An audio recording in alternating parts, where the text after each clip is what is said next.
romance. A genre that can vary from an enticing story that pulls at your heartstrings every episode, and you cannot, for God's sake, stop at all because it's just too cute, or complete horse dog shit that makes you question how this show is even remotely popular while bashing your fucking head into the wall.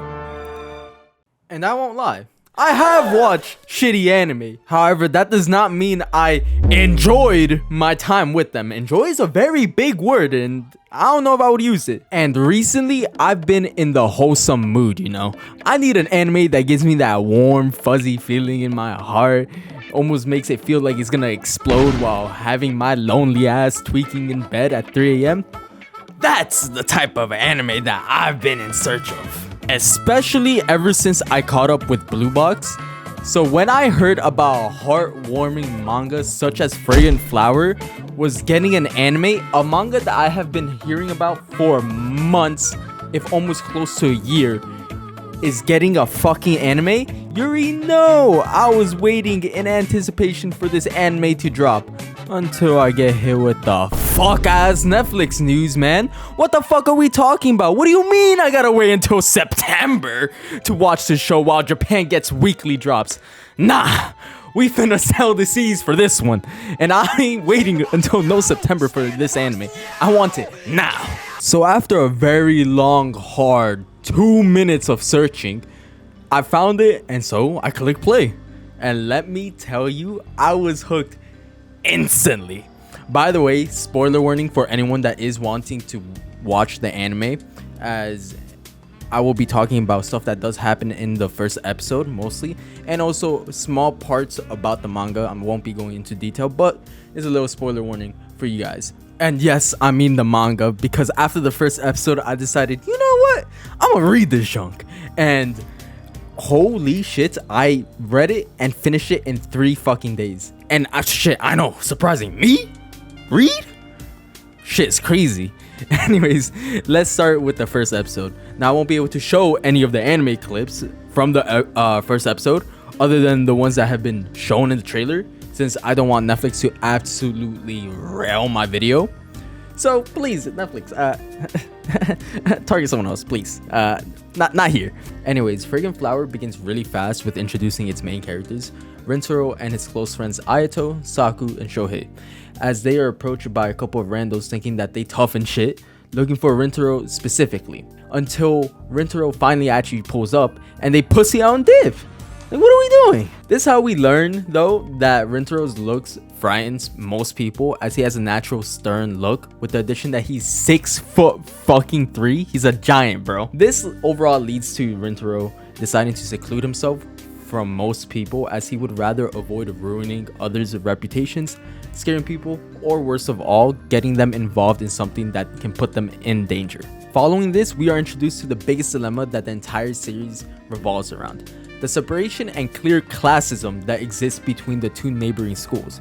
Kyoko, a prestigious all-girls high school for honorable and noble ladies, and Chidori, which is filled with a bunch of quote-unquote morons that overall underperform academically. And this divide is clearly shown by the conflict that our boys had over them touching a handkerchief that they were trying to return to some girls from Kyoko, since they dropped it. And instead of saying, you know, the normal things that someone would say, a normal person would say, like, thank you, I don't know, these bitches act like a pig touched it, bro. Like if a fucking maggot, like if it was covered in dirt and mud, all of a sudden just fucking grab that shit and just try to give it to them. Like, bro, it ain't that deep. It's a handkerchief, bro. It ain't supposed to get dirty. Actually, now thinking about it, I'm not British, so I wouldn't know. Anyways, this is why, if you ask me, Chidori sounds like the better school. I'll take up a school filled with dumbasses that do nothing but fuck around and have the time of their life than a school that is mad uptight about academics to the point where you have to study at least 4 hours every day just to pass. That's just me though. Anyways, we have a little fast forward to the end of the school day, and we see Rintaro's friends trying to invite him out just to hang out, you know what I mean? But he had to decline because his mom texted him saying that she needs help over at their family shop. This is where we learn that Rintaro's family owns a pastry shop which he helps at once in a while whenever his parents really need it. He gets ready and then he heads to the front where he spots Waguri, our main heroine, finishing her plates of pastries. And when I mean plates, I mean she got like at least a good 6 plates of just empty plates. Waguri spots Rintaro and becomes instantly flustered because she didn't expect him, and not only that, it's the fact that she has 7 fucking plates just completely empty, meaning that she completely fucked everything up that was on that table.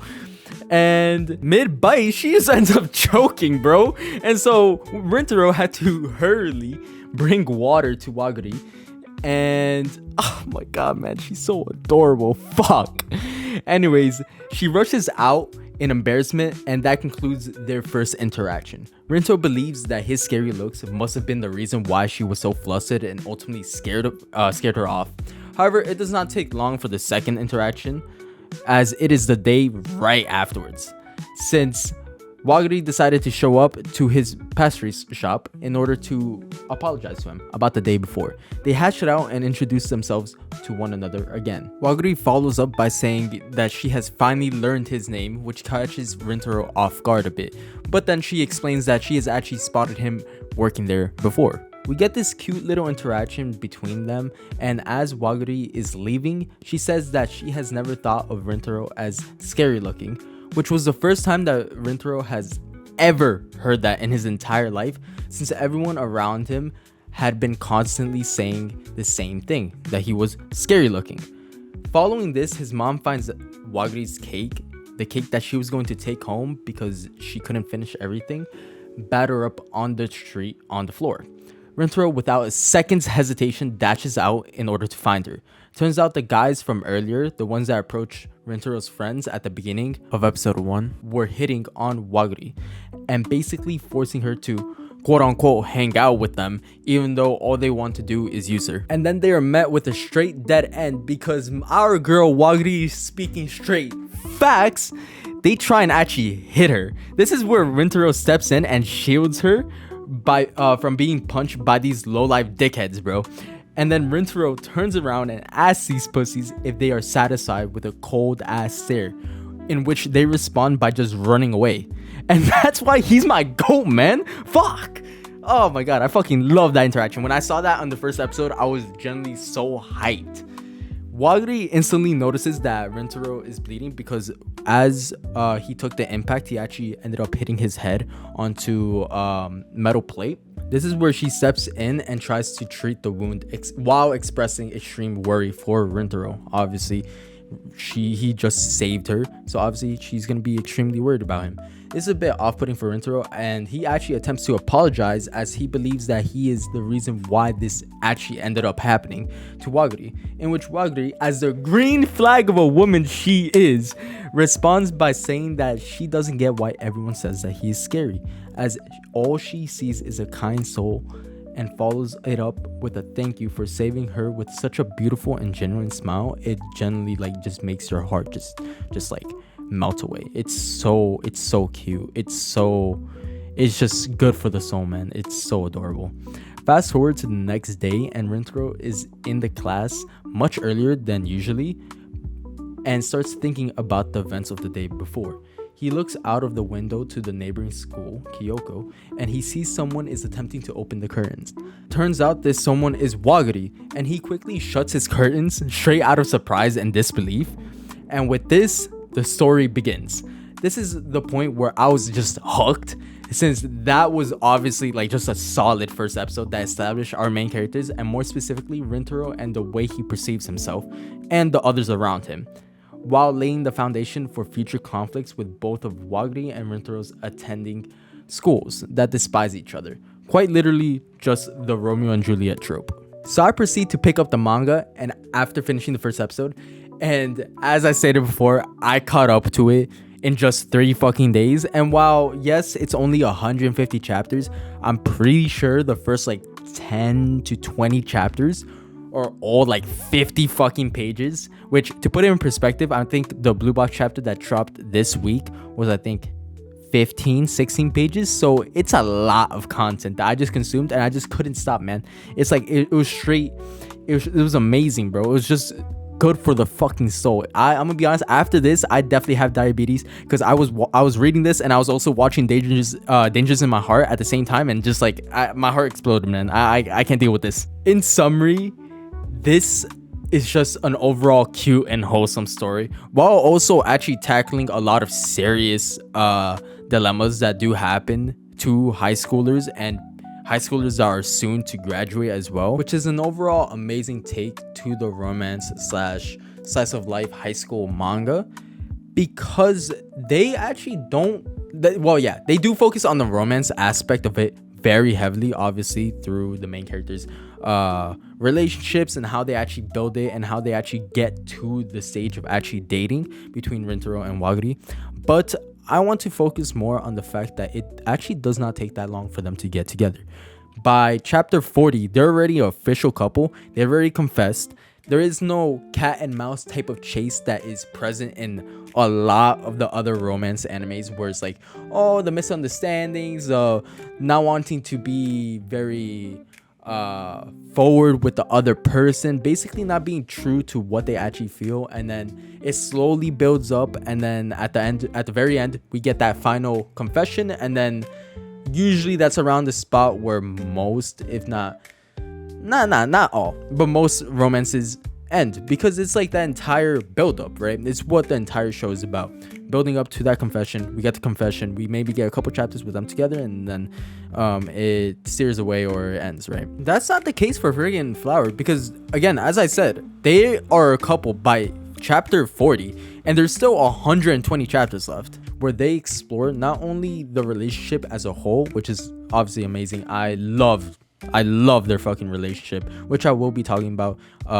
in a bit, but I want to focus on the fact that they focus heavily on what these characters want to do with their lives, what they want to do with their futures. They're all actively trying to find the path that will lead them with no regrets, and what they actually want to do as an adult, which is an extremely relatable topic for most graduating high schools, and even some people in college, including me. That question of what do you want to do, what is your dream, and then taking that step of saying, you know what, I'm actually gonna take the steps in order to realize my dream, is something that takes an extreme amount of courage to do. This is where this manga tackles those same worries, those same problems that we deal with after graduating high school, after maybe graduating college, where we're still very in the dark of what we actually want to do. It tackles it perfectly. It displays the emotions of the conflicting emotions of what you maybe should do and what you want to do. That is exactly why I am loving this arc. And actually, I don't know if it's actually this arc anymore. It might have been the previous arc, because we're basically done with it. But basically the arc where everybody's just trying to figure out what they want to do post graduating. In addition, with all of that, these main characters are generally one of the most green flag characters that I have ever seen in manga. They are so heartwarming, wholesome, and understanding of each other. Their communication between each other at the beginning wasn't the greatest, but as the story has developed, as we have seen character growth from not only Rintaro but also the others in the friend group to be more open with each other, more honest, their communication has become top level to the point where it's actually so heartwarming. I love it, man. It's something that every single friend group should strive for, just in general. Now it's time to talk about the main couple, Wagari and Rintaro. Seeing the development that it took in order to get these two to where they are currently, man, they had me cheering for them like if they were my own children, bro. What can I say about them other than wholesome and understanding? Rintaro and Wagari have such a healthy relationship where they care and love each other with all their hearts, while also having some of the best communication that I have seen in not only anime relationships but also in real life too, which is kind of really fucking funny, while also pushing and motivating each other to do their absolute best, while also being each other's rocks that they can lean on in times of troubles and worry, all while being considerate of each other's responsibilities and understand that their work comes before anything else, even if it means that they can only see each other once or maybe twice a month at best. Dog, I'll gently die before I get anything close to what they have, bro. Just wrap it up. We also see this slow development stay, which is a huge thing for a lot of romance anime that I have watched in this time period, because a lot of them, they're like, oh, okay, we built that, he's no longer gonna do that anymore, and then like, I don't know, an episode or two passes and then we're back to fucking square one. It's like, what the fuck? What happened to all that progression? It just fucking got thrown out the window. No, here it stays.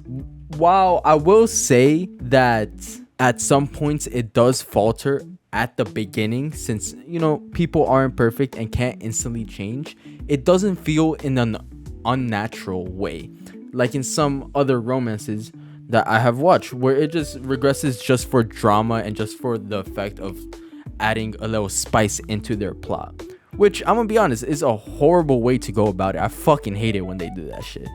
Furthermore, we see Rintaro and Waguri not only affect each other but their friend group as well, which creates a dynamic of characters that push each other in order to become the best versions of themselves. The Fragrant Flower Bloom with Dignity isn't a drama-ridden romance. It has a sense of maturity within it, despite being a manga with characters set in high school. So if you're in search of a show that needs drama or some sort of spice in order to keep you entertained, then this show is definitely not for you. This is not to say that there's zero drama within the manga, but rather it isn't the main focus of it at all. The main focus lies with the idea of growing up while facing the challenges of entering early adulthood. And for that lone reason, as a young adult that is actively trying to figure out life as a whole, I love it. Thank you guys so much for watching this ramble session of one of my favorite mangas to date. I'm gonna be honest, while reading and entering this manga, I didn't expect it to reach one of, like, obviously top 3 romance mangas, but I'm talking about mangas in general. It's probably my top 5, top 10. I had such an amazing and fun time reading this, man. I can't express how much I love it. That being said, if you guys have any manga recommendations for me, since I'm very much still in the romance mood and I want another wholesome kind of romance manga to read, leave it in the description because I'm actively looking for more manga to read. Anyways, if you guys did enjoy, please leave a like and subscribe, since this channel is an overall new one and we are currently sitting at 17 subs at the time of recording. Hope you guys enjoy and have an amazing day, man. Peace out.